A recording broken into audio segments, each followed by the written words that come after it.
Haleluya, Bwana Yesu asifiwe. Ni mchungaji Rogers Nyambega, nimeokoka, Kristo ni Bwana. Ningependa tuongelee mtumishi wa Mungu mmoja ambaye ni nabii Nehemia, ambaye kwa muda fulani aliweza kuandika neno katika Biblia. Na ningependa tuongelee historia yake kidogo tu ambayo itaenda kutubariki, na bila shaka tusikie ni nini ambacho Bwana anahitaji kwa sababu yetu mimi na wewe. Ningependa tuongelee mtumishi huyu anaitwa Nehemia. Nehemia alikuwa ni akifanya kazi katika nyumba ya kifalme, na kazi yake katika nyumba ya kifalme ilikuwa ni kumkabidhi mfalme kikombe cha divai. Hiyo ndio ilikuwa kazi yake. Biblia inasema siku moja Nehemia ameamka akiwa amenyong'onyea, akiwa hana amani, akiwa hana furaha. Na mfalme akamuuliza Nehemia, mbona leo umeamka sura yako imekunjamana? Akamwambia mfalme, nitakuaje mimi, nitakosaje kutokuwa na amani kama makaburi ya babu zangu yamepomolewa, kama kanisa ya Mungu ninayemwabudu imepomolewa, itakuaje?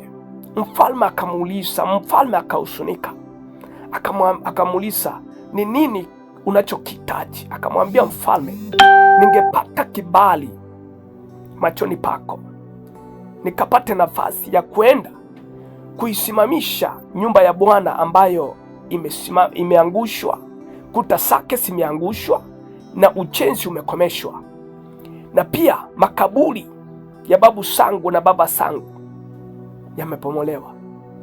Mfalme akaghadhabika sana, akamwambia, unachagua kuwa na nini? Nehemia akamwambia mtumishi, ningepata kibali cha kuweza kupata nafasi ya kwenda nikasimamishe kuta zilizoangushwa na kufanya kazi hii. Akamuuliza, unataka muda wa siku ngapi? Akamwambia kadri ya siku ambazo angeweza kwenda kuifanya hiyo kazi akaweza kuikamilisha. Ningependa tuongelee nguvu ya kibali. Kama unafanya lolote hapa duniani, una wazo la kufanya lolote, mpendwa mtazamaji, na kuambia kwamba kile ambacho unahitaji katika maisha yako ni kibali. Ukiwa na kibali machoni pa Mungu, ukiwa na kibali kwenye macho ya binadamu, unaweza ukaenda mbali, unaweza ukafanya lolote na chochote ambacho unahitaji, kwa sababu kuna kibali. Kibali ni kitu ambacho watu wengi hawachagundua siri iliyo ndani ya kibali. Ukishaigundua siri iliyopo ndani ya kibali, hakuna lolote ambalo ni ngumu katika maisha yako. Nehemia akaenda.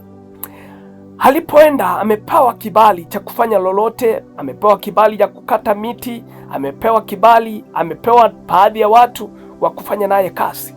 Lakini nataka nikwambie mpendwa, unapoanzisha kazi nzuri, kazi ya Bwana inapoanza, lazima kuwepo na maadui. Kadri utakavyokuwa na marafiki, maadui watakuwa wengi. Kadri utakavyosikia maneno ama minong'ono ya kukutia moyo, kutakuwepo na minong'ono na maneno ya kukufunja moyo. Nehemia alipoanza kazi hii, kulikuwa na maadui wake waliosimama na pia waliochangia kuangushwa kwa kuta za kanisa, ambaye mmoja anaitwa Tobia, mwingine anaitwa Sanibalati. Hawa walikuwa ni jamaa ambao walimpiga vita Nehemia. Lakini Nehemia akawa na bahati, alikuwa na kibali na roho ya kibali. Ningependa mchana wa leo na wakati huu ikakufuate popote unakwenda, na lolote ambalo umelianzisha, kibali kiwe pamoja na wewe. Nehemia akasinua kuta, akaanza kazi. Hawa maadui wakaja wakamwambia, ni nini nyinyi wachinga washenzi, mnafanya nini hiki? Mnainua hizi kuta, hata kunguru akisimama juu yake sitaanguka. Lakini kwa sababu kulikuwa na kibali kutoka kwa Mungu, kibali cha kuifanya kazi ya Mungu, Nehemia akasimamisha zile kuta.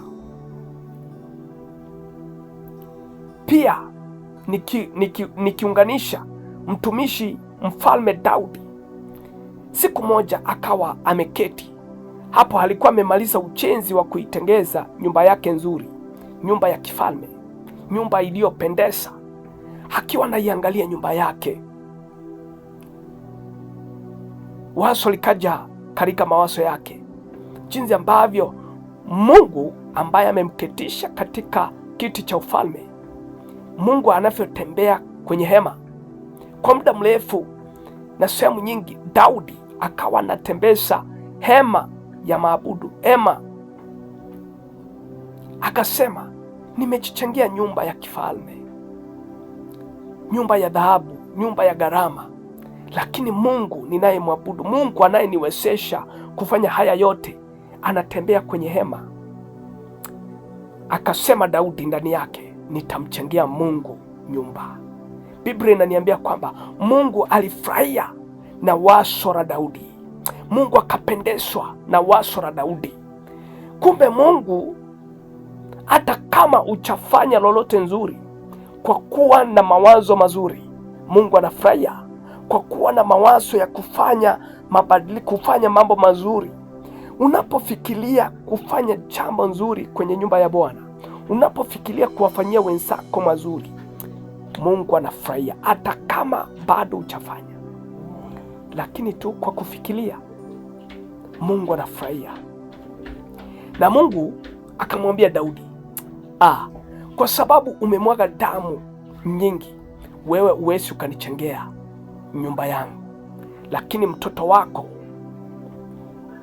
atanichengea.